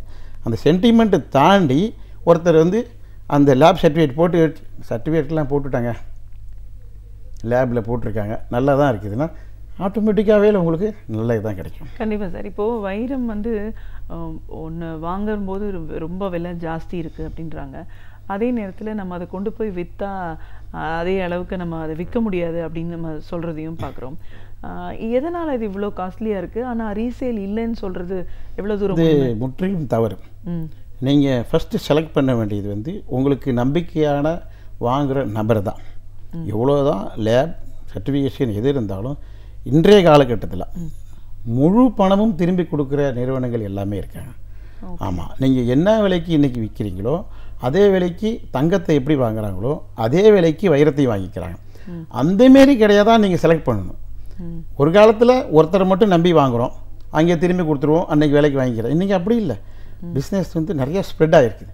So you have quality certified lab certificate வச்சுருக்கீங்க, அதை காமிச்சிட்டு இந்த குவாலிட்டி இந்த சர்டிஃபிகேட் வாங்கியிருக்கிறான், உங்களுடைய விலை என்ன விற்கிற விலை, அதே விலைக்கு தான் நீங்கள் வாங்கணும். அதில் குறைக்கிறதுக்கு அர்த்தமே இல்லையா? இப்போ ஒரு கோல்டு இருக்குது, இது வந்து துபாய் தங்கம்னா ஒரு விலை, சிங்கப்பூர் தங்கம்னா ஒரு விலை, இந்தியாவோட தங்கம்னா ஒரு விலை கிடையாது. தங்கத்துக்கு எல்லா இடத்துலையும் ஒரே விலை தான், அதேமாரி வைரத்துக்கும் எல்லா இடத்துலையும் ஒரே விலை தான். பட் ரேஞ்ச் ஒவ்வொருத்தருடைய லாப நஷ்டங்கள் வித்தியாசமாக இருக்கும். ஒரு சாதாரணமாக ஒரு காஃபி சாப்பிட்றீங்க, 4 ஹோட்டலில் 4 விலை இருக்கும். ஒரு ஷர்ட் எடுக்கிறோம், ஒரே ஷர்ட் பிராண்ட் இருக்குன்னா இன்னொரு பிராண்டுக்கு ஒரு விலை இருக்கும். ஸோ பிராண்டோட வேல்யூ ஏறும் தவிர வைரத்தோட வேலை கிடையாது. வைரத்தோட வேலை ஒரு உலகத்தில் எல்லா இடத்துலையும் நிர்ணயிக்கப்பட்ட விலைன்னு ஒன்று வச்சுருக்காங்க. அதோடைய அந்த விலைக்கு ஏற்ற மாரி நீங்கள் வாங்குறப்ப என்ன விலை வாங்குகிறோம் அவங்கள்ட்டே கேட்கணும், திருப்பி கொடுத்தா எவ்வளோக்கு எடுத்துக்கிறீங்க, இல்லைங்க நாங்கள் முழு பணம் எடுத்துக்கிறோம்னா அன்னைக்கு உள்ள மார்க்கெட் விலை. ஒரு காலத்தில் 50,000 விற்கிதுன்னா அன்றைக்கி 55,000 விற்றுக்கினா 55,000 எடுத்துக்கணும். அது அவங்களுக்கு டேர்ம்ஸ் அண்ட் கண்டிஷனில் தான் இருக்கும் தவிர விற்கிறப்ப கம்மியாக விலை விற்குங்கிறது கிடையவே கிடையாது. எந்த விலையும் கம்மியாக விற்க வேண்டிய அவசியமும் கிடையாது. ஆமாம், என்றைக்கு ஏன்னா வைரத்தை பொறுத்த வரைக்கும் அழிக்க முடியாத பொருள் இருக்கிறதுலே வந்து ரொம்ப கடினமான பொருள்னால் வைரம் தான். அதை வந்து ஒரு பூமியின் பொக்கிஷம்னு சொல்லுவாங்க. பூமியின் பொக்கிஷம்னா பூமிக்கு கீழே இருக்கிற பொக்கிஷம் யாருக்கும் தெரியாது. ஆண்டாண்டு காலமாய் கிடைந்திருக்கும் பூமியின் பொக்கிஷம் அதுதான் வைரம். அந்த வைரத்துக்கு வந்து ஏன் விலை கூட இருக்குன்னு சில பேர் கேட்பாங்க. ஒரு கேரட் வைரம் எடுக்கிறதுக்கு பூமியின் நிலப்பரப்போட 350 கிலோமீட்டருக்கு கீழே போகணும். அது கீழே போகிறது வந்து சாதாரண விஷயம் கிடையாது. 350 கிலோமீட்டர் கீழே போகணும்னா உங்களுக்கு ஒரு 1000 கிலோமீட்டர் 2000 கிலோமீட்டர் பரப்பளவு இடத்த எடுத்து அதை வந்து ரவுண்ட் பண்ணி அது கீழே இறங்கி போனால் தான் 350 கிலோமீட்டர் கீழே போக முடியும். அதுக்கப்புறம் உள்ள மணல்கள் பாறாங்கல் இதெல்லாம் எடுத்திங்கன்னா 2.5 டன் 3 டன் மண் எடுக்கணும் உள்ளேருந்து. அதை எடுத்திங்கன்னா ஒரு கேரட் கல் தான் கிடைக்கும். 200 மில்லி குண்டளவு 200 மில்லி அளவுக்கு எடுக்கிறதுக்கு உங்களுக்கு 2.5 டன் மண் கீழேருந்து எடுக்கணும். அதை சலித்து அதுலேருந்து எடுத்திங்கன்னா 200 மில்லி ஒரு கேரட் வைரம் கிடைக்கும். அந்த ஒரு கேரட்டில் ஒரு பங்கு தான் நல்ல பங்கு, நல்ல கலர், நல்ல வைரம் கிடைக்கும். ஸோ ஆட்டோமேட்டிக்காக வைரம் உங்களுக்கு விலை கூட தான் இருக்கும். நல்ல வைரத்தை போட்டோம்னா நமக்கு ஒரு பிராண்ட். அதனால் வந்து ஹெச் கலர் இல்லை பழுப்பு கட்டு போட்டால் நல்லது இல்லைன்னு சொல்லவே முடியாது. எல்லா வைரமும் பிராண்டு தான். ஒவ்வொருத்தருடைய தகுதிக்கு ஏற்ப ஒரு கார் வச்சுருந்தா கூட பிராண்டு பார்க்குறாங்க. ஒரு சின்ன ஒரு நாய்க்குட்டி வச்சுருந்தா கூட நீங்கள் எந்த நாய்க்குட்டி வச்சுருன்னு கேட்குறாங்க. அதுவே அவங்களுக்கு ஒரு பிராண்டாக இருக்குது. ஸோ நம்ம தரத்தை நம்ம தான் நிர்ணயிச்சிருக்கோம் தவிர வைரம் வந்து அந்தந்த கலர் அந்தந்த கிளாரிட்டிக்கு ஏற்றாப்புல விலை இருக்குது மார்க்கெட்டில் பொதுவாக. அந்த ஒரு காலத்து மாதிரி வெறும் தோடு மூக்குத்தி மோதிரம் அப்படிங்கிறத தாண்டி இன்றைக்கி நிறைய ஃபேஷன் டிசைனிங்கில் டைமண்ட் வர்றதை பார்க்குறோம். டிஃப்ரெண்ட் கட்டிங் எட்ஜில் ஒரு ப்ராடக்ட்டும் இப்போ இந்த இண்டஸ்ட்ரி எவ்வளோ தூரம் வளர்ந்துருக்கு. அவ்வளோ ஒரு மைன்யூட்டாக ஒரு பார்ட்டிக்கலை வச்சு பெரிய பெரிய டிசைன்ஸ்லாம் பண்ணுறதுக்கான ஒரு வாய்ப்பு எப்படி ஏற்பட்டுச்சு? இது உண்மையிலே பாராட்டப்பட வேண்டிய விஷயம். ஏன்னா சாதாரணமாக ஒரு சின்ன நாலேஜ் உள்ள சாதாரணமாக நாலேஜ் உள்ளவங்க கூட இன்றைக்கி வந்து வைரத்தொழிலை கற்றுக்கலாம். ரொம்ப ஈஸியாக வந்து டெக்னாலஜி வந்திருக்கிறதுனால ஒரு எந்த லேபில் போய் நீங்கள் போய் நான் வந்து ஜெமாலஜி கற்றுக்கணும்னு சொன்னீங்கன்னா 1 இயர் 2 இயர் கோர்ஸில் கேன் ஏர்ன் மோர் மணி. எப்படின்னா டெக்னாலஜி ஃபுல்லாக கற்றுக் கொடுத்துட்றாங்க. மீடி வந்து யாரும் கற்றுக் கொடுக்கறதுக்கு ஆள் கிடையாது. ப்ளஸ் ஒன்லி டைமண்ட் கிடையாது, diamond designing, colour stone, GeM stone, pearl, ஒரு கோர்ஸ் தனித்தனியாக வச்சுருக்காங்க. அதெல்லாம் படித்து வெளில வந்தீங்கன்னா எப்பேற்பட்ட கிடைக்காரங்களும் இதெல்லாம் படிச்சிருந்தீங்கனாலே உடனே உங்களுக்கு வந்து மினிமம் 25,000 25,000 கொடுத்து ஏன்ப்பா கடைக்கு வாங்கம்மா. ஏன்னா படிக்கிறவங்க கம்மி, குலத்தொழிலாக செஞ்சுருக்கிறவங்க அதிகம். இப்போ தான் யங்ஸ்டர் வந்து டிசைனர் ஜுவல்லரி நீங்கள் சொன்ன மாரி தோடு மோதிரம் மூக்குத்தி காலம் போய் இன்றைக்கி வந்து 20,000 5,000 10,000 5,000 10,000 ஒரு வைர நகை வாங்கலாம், யாருக்கும் தெரியாது. ஒரு 5,000 ரூபாய்க்கு கூட ஒரு டைமண்ட் பெண்டன்ட் வாங்கலாம், 10,000க்கு ஒரு தோடு வாங்கலாம். ஏன்னா அந்த டிசைன் பண்ணி தேவையில்லாத இடத்துல அந்த நகையில் கோல்டை எடுத்துகிட்டு எந்த இடத்துல வச்சா மட்டும் வைரம் பூரிப்பாக தெரியும்னு டிசைனிங் பண்ணி டெக்னாலஜி யூஸ் பண்ணி, டெக்னாலஜிலாம் நிறையா இருக்குது. உற்பத்தி பண்ணுறப்ப முற்காலத்தில் ஆச்சாரியம் இருக்காங்கன்னா அவங்க பாட்டு கோல்டுக்கு தோடுக்கு எப்படி செய்யணுமோ செஞ்சுட்டு கல்லை வச்சு கொடுத்துருவாங்க, கல் உருவக்கூடாதுன்னு. இப்போ அப்படி கிடையாது. எந்த இடத்துல தேவையில்லையோ அந்த இடத்துல கோல்டெல்லாம் எடுத்துருவாங்க. அந்த வைரத்துக்கு பிடிமானத்துக்கு தேவையான மட்டும் கோல்டு வச்சுக்கிட்டு அந்த டிசைனுக்கு எங்கெங்கே கோல்டு தேவைப்படுதோ அதை மட்டும் வச்சுக்கிட்டு ப்ளஸ் பட்ஜெட். இன்றைக்கி வந்து எல்லோரும் வாங்குறவங்க வந்து பட்ஜெட் இருக்குது. 50,000 ரூபாய்க்கு ஒரு வைரத்தோடு வாங்குகிறோம், பெண்ணெட்டு வாங்குகிறோம், மோதிரம் வாங்குகிறோம், வாங்க முடியும். 1,00,000 ரூபாய்க்கு ஃபுல் செட்டும் வாங்க முடியும். பட் எங்கேயும் பண்ண முடியாது. குவாலிட்டியோட, அதுதான் வாங்கும் விலையில் முதல் தரமான வைரத்தை கொடுக்கறது நம்ம ஒரு நாட்டில் மட்டும்தான். பர்டிகுலர்லி தமிழ்நாட்டில் தான் எந்த கடையில் நீங்கள் போனீங்கனாலும் குவாலிட்டி டைமண்ட் வாங்க முடியும் உலகத்தில். நான் பார்த்த வகையில் நான் எல்லா உலகத்தில் நிறைய இடத்துக்கு போயிருக்கிறோம். சிங்கப்பூர், மலேசியா, துபாய், லண்டன், எல்லா இடத்துக்கு போகிற இடத்துல பார்த்தீங்கன்னா, ஈவன் பெல்ஜியம் அங்கே போனீங்கன்னா கூட ஒரே டைப் ஆஃப் குவாலிட்டி டைமண்ட்ஸ் கிடைக்காது. எல்லா கமர்ஷியலும் யூஸ் பண்ணுவாங்க. நீங்கள் ஆஃபர் பண்ணணும், எனக்கு வந்து இது நல்ல கல் வேணும், நல்ல கலரில் நல்ல கல் வேணும் தான் எடுத்து கொடுப்பாங்க தவிர. பட் நம்ம வந்து வைரத்தை பாரம்பரியமாக பூஜிக்கிற நாடு, பூஜை ரூமில் வைத்து வைரத்தை எடுத்து போட்டுக்கிறாங்க. ஸோ ஈக்குவல் டு காட், நல்ல குவாலிட்டி தான் வேணுங்கிறாங்க. இந்த தமிழ்நாட்டில் இந்த இதில் மட்டும்தான், சென்னையும் சற்றுள்ள பகுதியில் மட்டும்தான் ஒரே டைப் ஆஃப் டைமண்ட் ஜுவல்லரி, ஒரே டைப் ஆஃப் டைமண்ட் போட்டுக்கிறாங்க. உலகத்தில் வேறு எங்கேயுமே கிடையாது. ஏன்னா அந்த அளவுக்கு அவங்க பண்ணுற ப்ரொடக்ஷனில். இன்றைக்கி பெல்ஜியமில் போங்க, துபாயில் போங்க, இந்த கல் இந்த கலரில் வேணும்னு சொன்னீங்கன்னா யூ ஆர் ஃப்ரம் சென்னை, தமிழ்நாடுன்னு கேட்பாங்க. யூ ஆர் ஃப்ரம் சவுத், மூணே கேள்வி தான். ஏன்னா வேறு யாரும் வந்து இந்தமாரி குவாலிட்டி கேட்டு டைமண்ட் போடுறது யாரும் கிடையாது. குவாலிட்டி கலர் எனக்கு முதல் தரமான வைரம் வேணும்னு கேட்குறது ஒன்லி சவுத் இந்தியன் மட்டும்தான். அதில் தான் நம்ம சந்தோஷப்படணும். நீங்கள் நார்த்தில் போங்க, எங்கே வேணாலும் போங்க, டிசைனர் ஜுவல்லரின்னு போட்டிருப்பாங்க, டைமண்ட் இருக்கும். ஆனால் அதில் எந்த குவாலிட்டி கலர் இருக்குன்னு தெரியாது. நம்ம இங்கே உங்களவங்க வந்து சவுத்தில் வந்து குவாலிட்டி தான் ஃபஸ்ட்டு, கிளாரிட்டி தான் ஃபஸ்ட்டு. நல்ல கல் நல்ல விலையில் இருக்கணும் அப்படின்னு தான் வாங்குகிறாங்க. யூ ஆர் செல்லிங் ஒரு கஸ்டமருக்கு, கன்சியூமருக்கு பெனிஃபிட் பண்ணணும்னு நல்ல விலையில் நல்ல பொருளை, தரமான பொருளை கொடுத்து 100% அவங்களுக்கு ஒரு கான்ஃபிடென்ட் கொடுத்து பைபேக் திரும்ப பெறும் உத்தரவாதம் கொடுத்தீங்கன்னா வைரத்தொழில் இன்னும் டெவலப் ஆகிட்டு இருக்குது. கொடுக்குறாங்க, எல்லோரும் கொடுக்குறாங்க. யாரும் வந்து திரும்பி வரப்போ வந்து குறைச்சி கேட்குறதெல்லாம் கிடையாது. ஏன்னா பக்கத்துலேயே ஒருத்தர் பையர் இருக்காங்க, பக்கத்துலேயே ஒரு செல்லர் இருக்கார். அப்போ வந்து இன்ன வரைக்கும் நீங்கள் விற்கிறீங்களேங்க, ஏங்க எனக்கு இவ்வளோ குறைக்கிறீங்க கேட்குறதுக்கு உங்களுக்கு முழு அதிகாரம் உண்டு. இல்லைங்க, பொருள் விற்கிறீங்க, சரி ஒரு 5% அதை பிரித்து செலவு ஒரு சிறிய தொகையை மட்டும் கொடுக்கணும்னா தப்பு கிடையாது. ஆனால் இன்றைக்கி முழு பணமும் மாற்றும் வசதியோட டெக்னாலஜி டெவலப் ஆகிறதுனால மக்கள் கன்சியூமர் இதோட முழு பலனை அடைஞ்சிருக்காங்க. இப்போ இந்த மாதிரியான ஒரு வர்த்தகத்திலையும் இந்த மாதிரியான ஒரு டிசைனிங் டெக்னாலஜிலையும் பயிற்சி அப்படிங்கிறதும் தேவையாக இருக்குது. நீங்கள் நிறைய இடங்களுக்கு போய் நிறைய பேருக்கு ட்ரைனிங் அதை கொடுக்குறீங்க. ட்ரைனிங் அப்படிங்கிறது எந்த இடத்துல தேவையாக இருக்குது? ட்ரைனிங்கில் முக்கியமாக வந்து எவ்வளோ பெரிய நிறுவனமாக இருந்தாலும் 1-to-1 முதலாளியே வந்து ஒரு வைரம் வாங்குறவங்கள்ட்ட சொல்லி பெரிய வைக்க முடியாது. ஒரு இன்றைய வளர்ச்சி காலகட்டத்தில் ஒவ்வொருத்தருக்கும் நிறைய கடைகள் இருக்குது. அவங்களுடைய பர்சனலில் வந்து எல்லா கஸ்டமர்ஸையும் வந்து அட்டெண்ட் பண்ண முடியாது. ஸோ அவங்களுடைய சார்ந்த வைரத்தோட சார்ந்த அவங்க சிப்பந்திகள், ஸ்டாஃப் எல்லாரையும் கூப்பிட்டு வச்சுக்கிட்டு வைரம் கிளாஸ் எடுக்க சொல்கிறாங்க. கிளாஸ் எடுக்கிறப்ப ஃபஸ்ட்டு கேள்வி கேட்குறது வந்து இது நல்ல வைரமா, நல்ல வைரமா, எப்படிங்க நல்ல வைரம் தாங்க, சரிங்க சர்டிஃபிகேட் இருக்குது, ப்ளூ ஜாக்கர்னு சொல்கிறாங்களே இது என்னங்கன்னு கேட்குறாங்க. ஒன்றும் தெரியலங்கன்னு சொல்லிட்டாங்கன்னு வச்சுங்க. என்னப்பா நான் வைரம் வாங்க வந்திருக்கிறேன், ப்ளூ ஜாக்கர்னாலே இல்லைங்கிறீங்களே, எங்கள் தாத்தா காலத்தில் ப்ளூ ஜாக்கர் போட்டிருந்தாங்க. அந்த சிப்பந்தி கடை ஊழியர் அந்த ப்ளூ ஜாக்கருக்கு விவரம் கொடுத்தால் அந்த வியாபாரம் அவங்க வாங்குறது திருப்தி போடுவாங்க. ப்ளூ ஜாகருங்கிறது ஒரு ஜாகர் மைன்ஸோட நிறுவனத்தின் பெயர். ஒரு ஜாகருங்கிறது ஒரு சுரங்கத்தில் அந்த கல் எடுத்த கல்லெல்லாம் நீல பட்டையில் கிடச்சதுனால அந்த கல் வந்து ப்ளூ ஜாக்கர் கல் நல்லா இருந்துச்சுன்னு சொன்னாங்க. அதே கல் இன்றைக்கி டெக்னாலஜி வந்த இடத்துல லேபில் போய் கொடுத்தீங்கன்னா ஃப்ளோரசென்ஸ்ன்னு கொடுப்பாங்க, கலர்லெஸ்ன்னு கொடுப்பாங்க. என்னன்னா வைரத்தின் உண்மையான நிறம் வெள்ளை.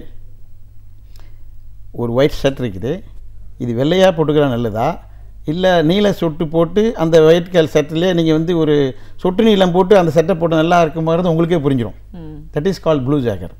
ப்ளூ ஜாகர்னால் அந்த கல்லில் இயற்கையாகவே உள்ள ஒரு ப்ளூ கலர் சேர்ந்து வந்துச்சு. அந்த வைரம் கொஞ்சமாக வந்து அந்த மைண்ட்ஸை மூடிட்டாங்க. ஸோ இவங்க கஸ்டமருக்கு என்ன தெரியும்னா, வாங்க வரவங்களுக்கு ப்ளூ ஜாகர் கல் இருக்கான்னு வந்து கேட்பாங்க. சேல்ஸ்மேனுக்கு தெரியலன்னு வச்சிங்களா, அவங்க கேட்டப்பா அவங்க சிப்பந்தி ஒன்றுமே தெரியல, நம்ம வாங்கின கல்லுக்கு விவரம் தெரியல, நம்ம எப்படி போய் கல் வாங்குறதுமாங்க. So training program is must.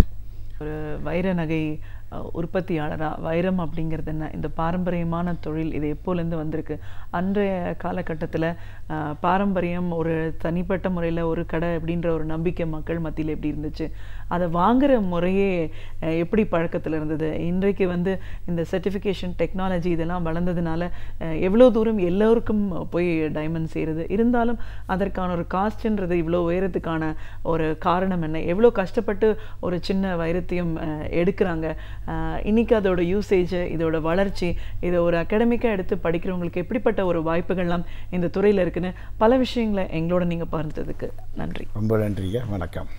பேராசிரியர் சுபவீர பாண்டியன் அவர்கள் நாம் அறிந்திருக்க வேண்டிய பல அரிய தகவல்களை ஒவ்வொரு நாளும் இப்பகுதியின் மூலமாக நமக்கு அளித்து வருகிறார். அந்த வகையில் இன்றைக்கு என்ன புதிய தகவல்களை நமக்காக கொண்டு வந்திருக்கிறார் என்பதை கவனிக்கலாம். நிகழ்ச்சியில் அடுத்த பகுதியாக வரவிருப்பது ஒன்றை சொல் நன்றே சொல்.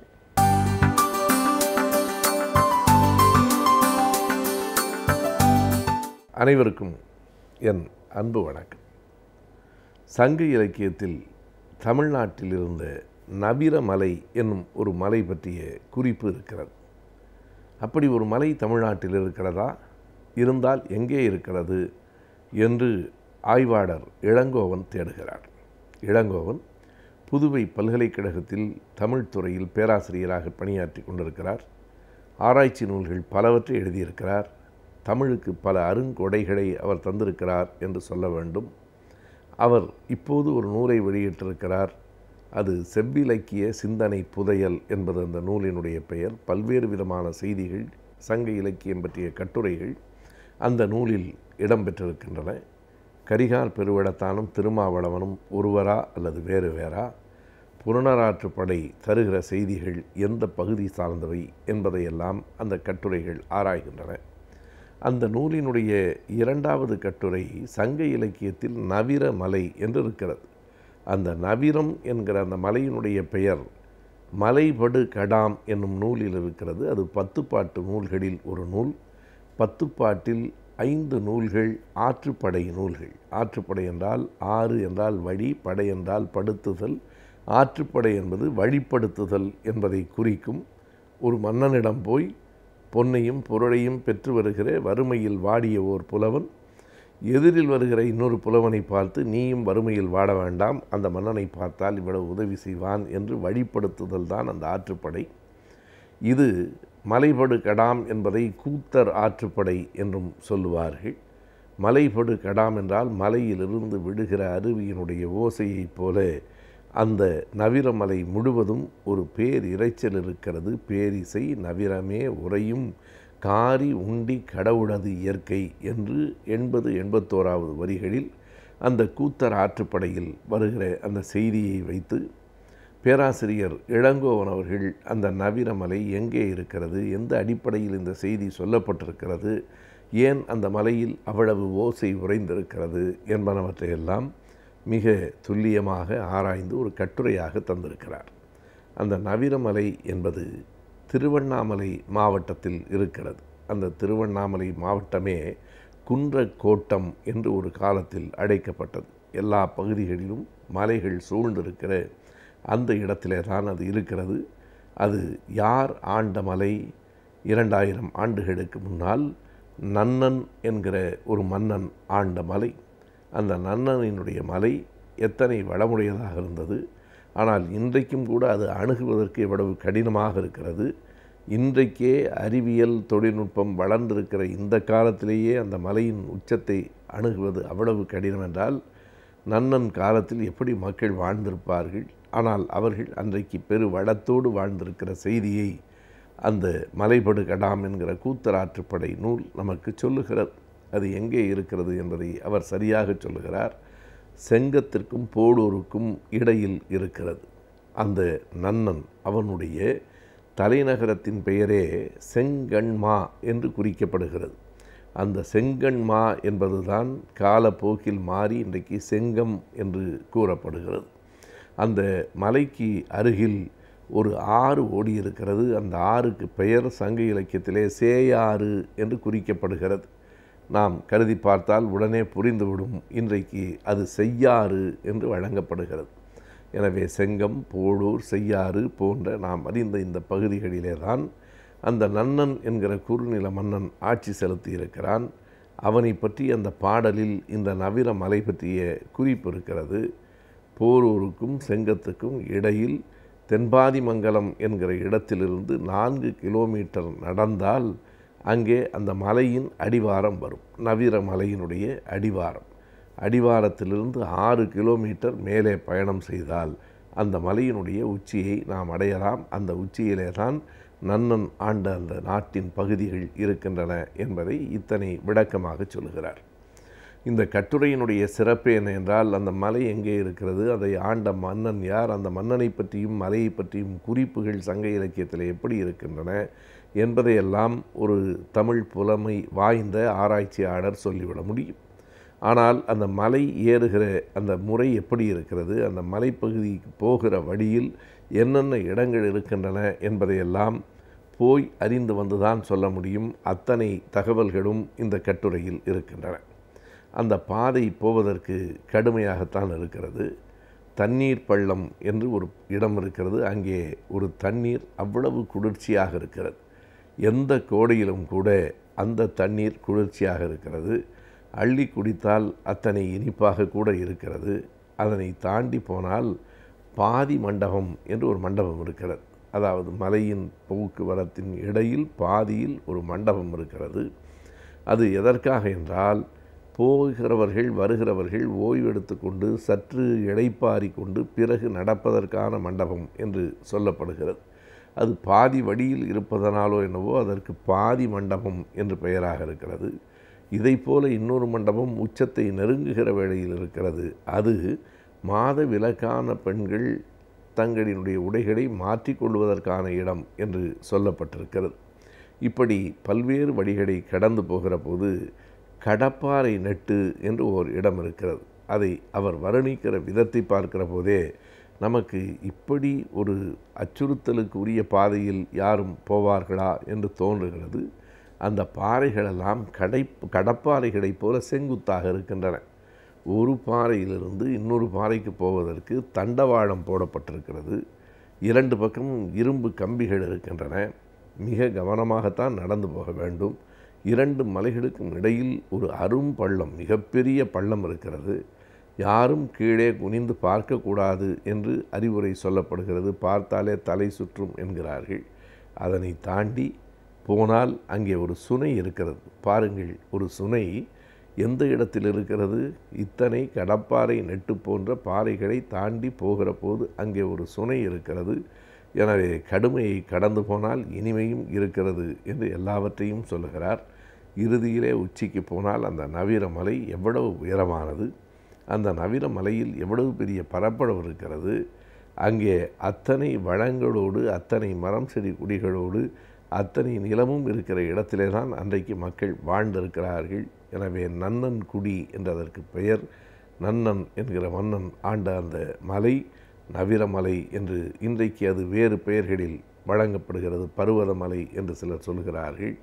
திரிசூலகிரி என்று வழங்கப்படுகிறது. அது 3 சூலங்களை கொண்டிருக்கிற ஒரு மலை என்பது போல அந்த மலைக்குத்தான் சங்க இலக்கியத்தில் மலைபடும் கடாம் என்கிற இலக்கியத்தில் நவிர மலை என்று பெயர் சூட்டப்பட்டிருக்கிறது.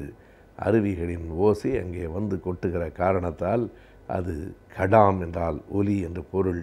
அப்படி ஒரு பேரிசையோடு அந்த மலை இருந்திருக்கிறது என்பதை சங்க இலக்கியத்திலிருந்து பேராசிரியர் இளங்கோவன் நமக்கு எடுத்தருகிறார். அறிவியலின் முன்னேற்றம் தொழில்நுட்பத்தின் வளர்ச்சியை வைத்துதான் ஒரு நாட்டின் பொருளாதாரம் அமைகிறது. அந்த வகையில் அறிவியலின் முன்னேற்றத்தை பற்றியும் தொழில்நுட்பத்தின் வளர்ச்சியை பற்றியும் இன்றைக்கும் சில தகவல்களை தெரிந்து கொள்ளலாம். நிகழ்ச்சியில் அடுத்த பகுதியாக வரவிருப்பது ஆலோசனை நேரத்தில் அறிவியல் மற்றும் தொழில்நுட்பம்.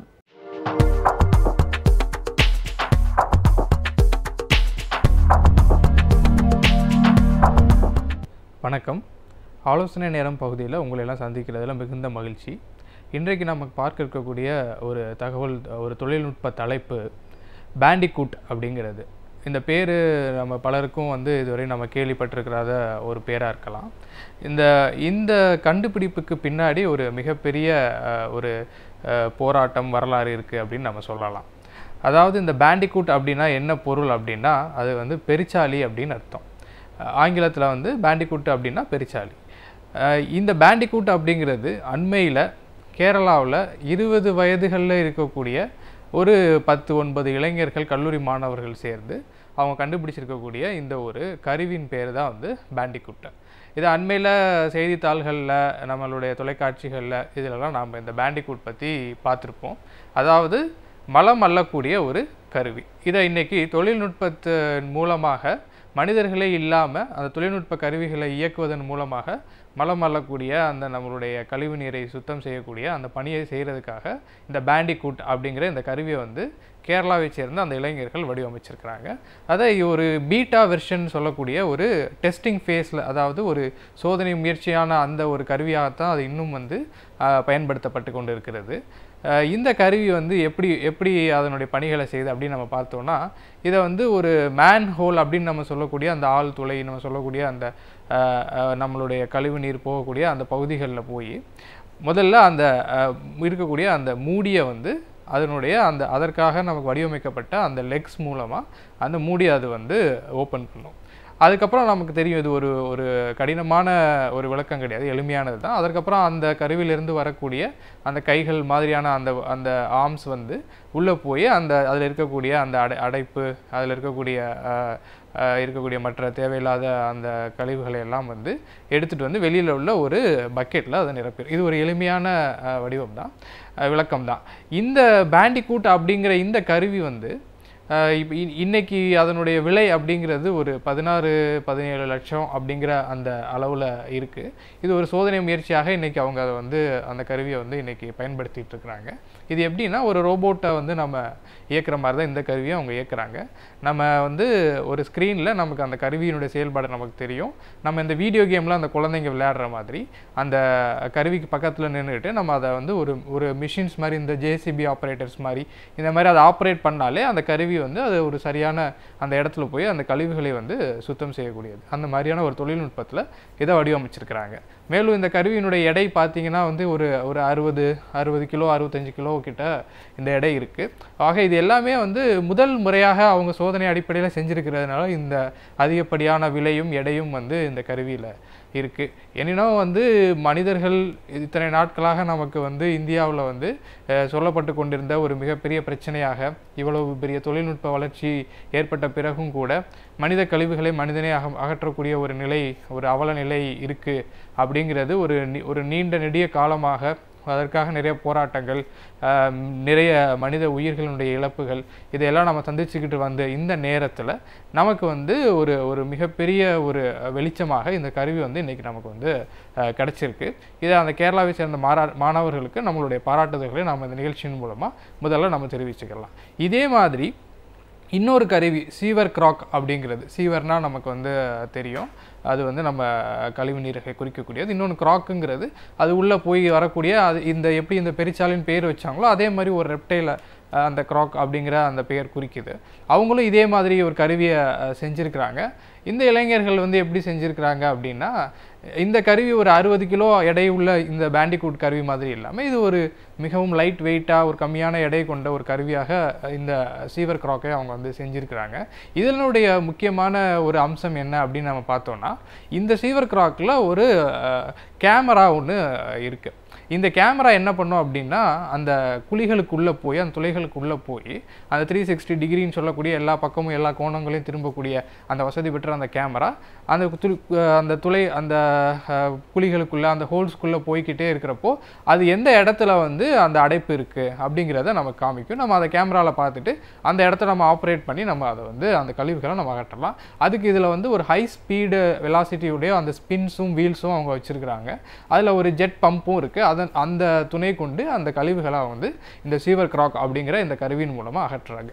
ஆக 2 கருவிகள் வந்து இன்றைக்கி நமக்கு வந்து இந்த தொழில்நுட்ப உலகத்தில் நம்மளுடைய மனித குலத்தினுடைய ஒரு வளர்ச்சியாக அடுத்த நிலைக்கு நம்மளுடைய சமூகத்தை நாகரிகத்தை கொண்டு செல்லும் ஒரு நோக்கத்தோடு 2 கருவிகள் இன்றைக்கி இந்தியாவில் நமக்கு வந்து அதை கண்டுபிடிச்சிருக்கிறாங்க.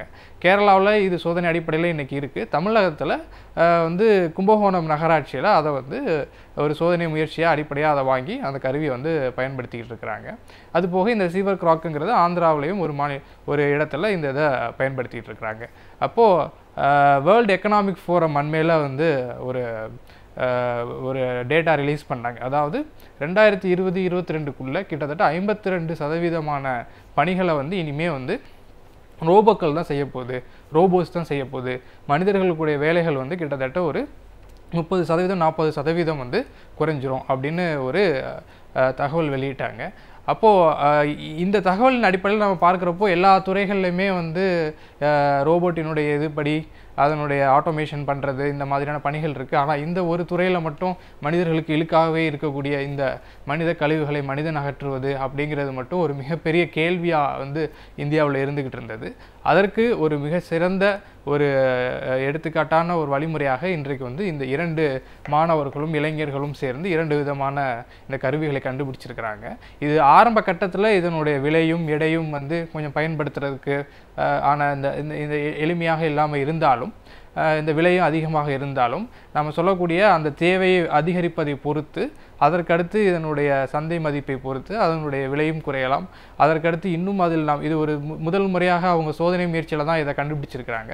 அதனால் அடுத்த கட்டங்களில் அவங்க இன்னும் வந்து இதனுடைய ஃபங்க்ஷனாலிட்டியை வந்து அதிகப்படுத்தி அதனுடைய விலை எப்படி நம்மளுடைய மொபைல் ஃபோன்ஸ்லாம் வந்து ஒரு 10 வருடங்களுக்கு முன்னாடி இருந்த விலை வந்து போக ரொம்ப குறைஞ்சிக்கிட்டே வந்ததோ, அதே மாதிரி இந்த கருவிகளும் நாளடைவில் அதனுடைய விலையிலிருந்து இன்றைக்கி இருக்கக்கூடிய அந்த விலையிலேருந்து மிக கம்மியான விலைக்கு எல்லா இடங்கள்லையும் எளிமையாக கிடைக்கிற அளவுக்கான வாய்ப்புகளும் இதில் இருக்குது. இப்போது கேரளாவிலையும் ஆந்திராவிலையும் இந்த மாதிரியான முயற்சிகள் இருக்கிறப்போ, தமிழ்நாட்டிலையும் தஞ்சாவூரில் தந்தை பெரியார் மணியம்மையார் அந்த கல்வி நிறுவனத்திலையும் மாணவர்கள் வந்து இதே மாதிரியான ஒரு கருவியை கண்டுபிடிக்கிறதுக்கு அவங்களுடைய ஆராய்ச்சி தொடர்ந்துக்கிட்டு இருக்குது. அது கிட்டத்தட்ட முடியும் தருவாயில் வந்து இப்போ அந்த அவங்களுடைய ஆராய்ச்சி வந்து இருக்குது. அது கூடிய விரைவில் அந்த கருவியும் வெளிவந்து மிக பெரிய அளவில் இதில் இருக்கக்கூடிய மற்ற குறைகளை எல்லாம் தீர்த்து இந்த 2 கருவிகளையும் ஒப்பிடும்போது அந்த குறைகளை எல்லாம் இல்லாமல் மிக சிறந்த அளவில் இந்த மனித கழிவுகளை அகற்றுவதற்கு பயன்படக்கூடிய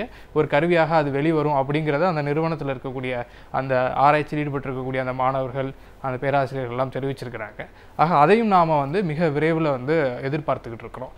ஆக இந்த தொழில்நுட்ப உலகத்தில் எத்தனையோ வகையான முன்னேற்றங்கள் இந்த மனிதகுலம் சந்திச்சுக்கிட்டு இருந்தது.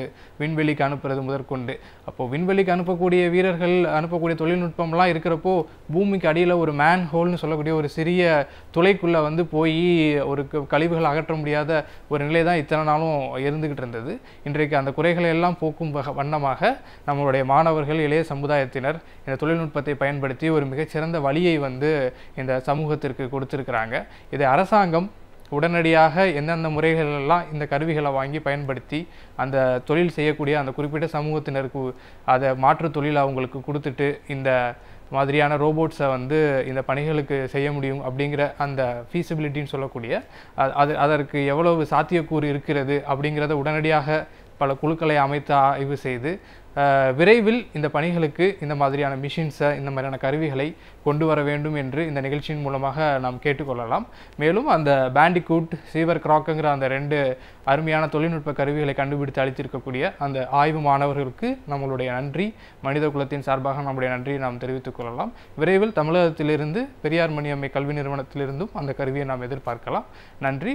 மீண்டும் அடுத்த நிகழ்ச்சியில் இன்னொரு நல்ல தலைப்புடன் உங்களை சந்திக்கிறேன். வணக்கம். நம் சுற்றுச்சூழல் தூய்மையாக இருந்தால்தான் நம்முடைய சமூகம் சிறப்பாக இருக்கும். சுற்றுச்சூழலை எவ்வாறு தூய்மையாக பாதுகாக்கலாம் என்பதை பற்றி இன்றைக்கும் நம்மிடையே பகிர்ந்து கொள்ள வந்திருக்கிறார் டாக்டர் வின்சென்ட் அவர்கள். நிகழ்ச்சியில் நிறைவு பகுதியாக வரவிருப்பது சுற்றுச்சூழல்.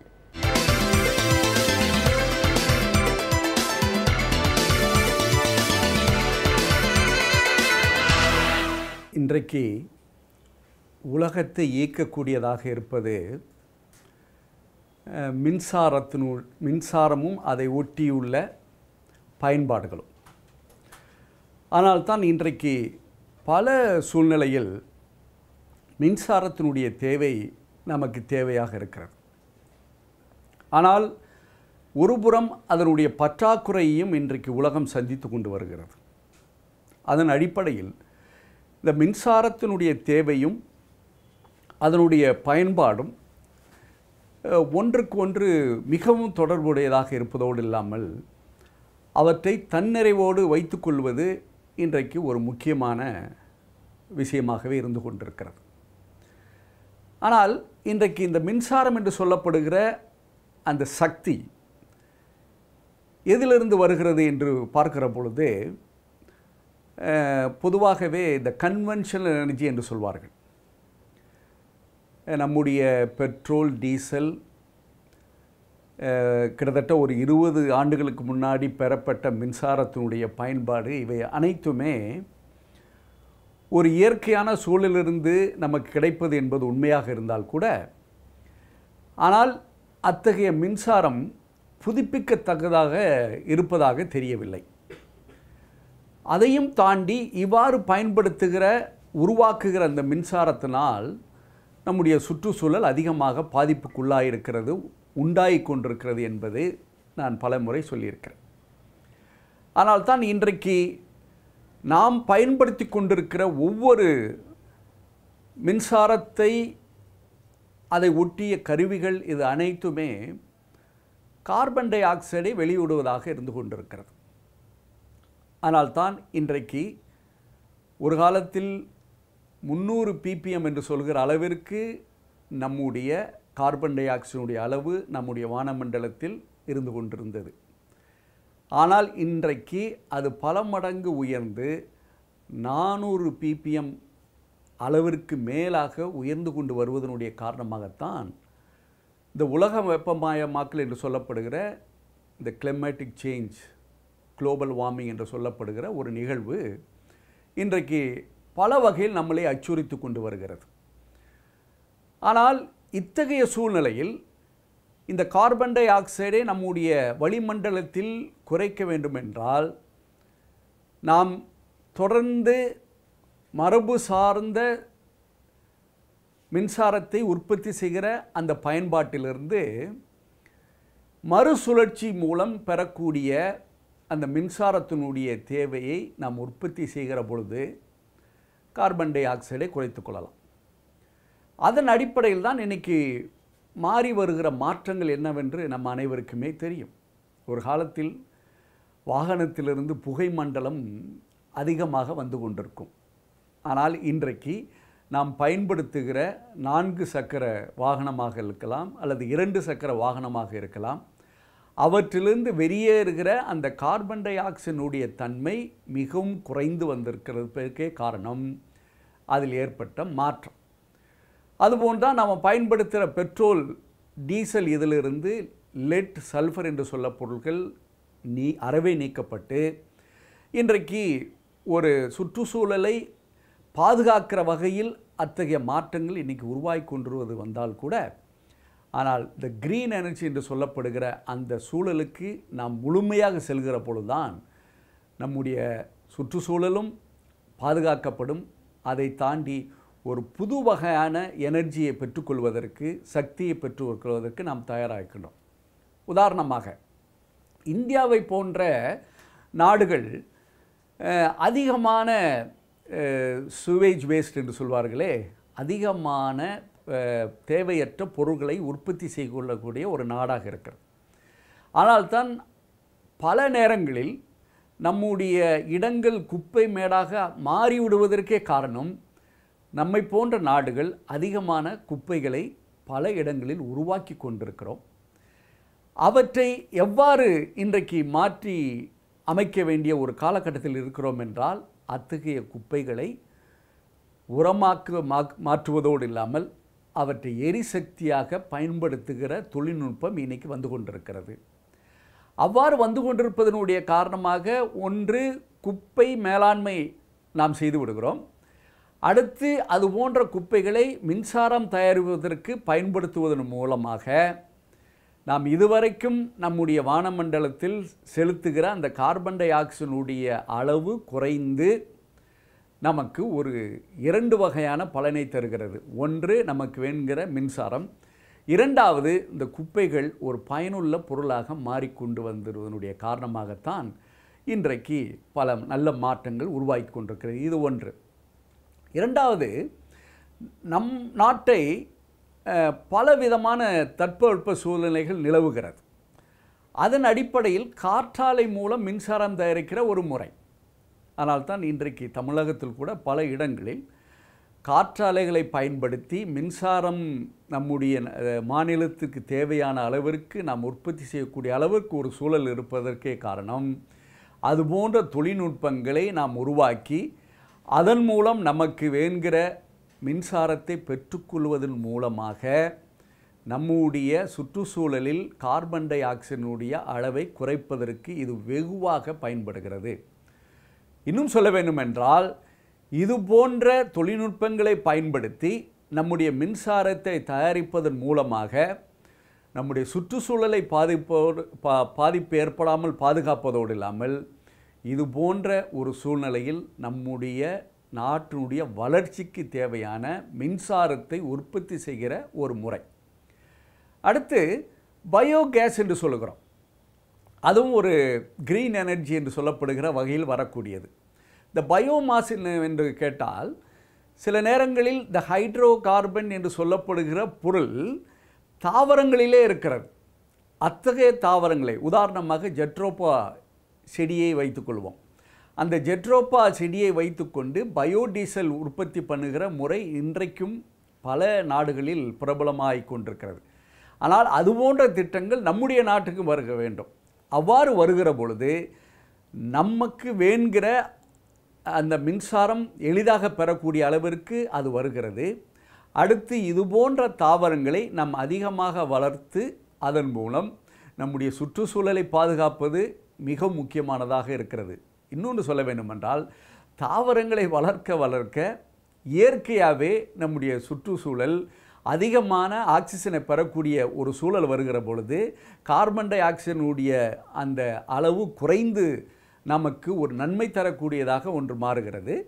அடுத்து நமக்கு வேண்கிற மின்சாரத்தை தரக்கூடிய அந்த பயோகேஸ் என்று சொல்லப்படுகிறமே, அதை பெற்றுக்கொள்வதற்கு இது பயனுள்ளதாக இருக்குது. ஆனால் தான் இது ஒட்டுமொத்தமாக வைத்து பார்க்கிற பொழுது நம்முடைய தேவைகளை நம்முடைய இயற்கை வளங்களிலிருந்து சுற்றுச்சூழலை எந்த பாதிப்புக்கும் உள்ளாக்காமல் நாம் உருவாக்கி கொள்கிற பொழுது நிச்சயமாக இந்த கிரீன் எனர்ஜி என்று சொல்லப்படுகிற அந்த சக்தியின் மூலம் நமக்கு நல்ல மாற்றத்தை தரக்கூடிய ஒரு வாய்ப்பு இருக்கிறது. அதையும் தாண்டி இன்றைக்கு நம்ம பல பாதிப்புகளுக்கு நாம் சென்று கொண்டிருக்கிறோம். அதனுடைய விளைவாக நம்முடைய உலக வெப்பமயமாக்கலுக்கு விடை தரக்கூடியதாக இது போன்ற மின்சாரங்கள் நமக்கு பயனுள்ளதாக இருக்கும். ஆனால்தான் இந்த மரபு சார்ந்த மின்சார சூழலிலிருந்து மரபு சார்பற்ற ஒரு மின்சார நிலைக்கு நம்மை எடுத்து செல்கிற பொழுது, அது துரிதமாக எடுத்து சொல்கிற பொழுது நிச்சயமாக நம்முடைய சுற்றுச்சூழல் பாதிக்கப்படாமல் அவர் பாதுகாக்கப்பட்டதாக அது அமையும் என்பதை புரிந்து கொள்கிற பொழுது இது போன்ற இந்த பசுமை மின்சார நோக்கத்திற்கு நம்மளை தயாரித்து கொள்ள வேண்டும். நம்முடைய விஞ்ஞானிகளும் பல்கலைக்கழகங்களும் சோதனை கூடங்களும் பல ஆராய்ச்சிகளை செய்து அதன் மூலம் நம்முடைய சுற்றுச்சூழலை சுத்தமாக வைத்து வைப்பதற்கு நாம் முனைய வேண்டும். காமராஜர் தியாகச் சுடர். காமராஜருக்கும் எங்களுக்கும் எத்தனையோ கருத்து வேறுபாடுகள் இருக்கலாம். ஆனால் நாங்கள் ஏற்றுக்கொண்ட தியாகச் சுடர் தியாகச் செம்மல் பெருந்தலைவர் காமராஜர்.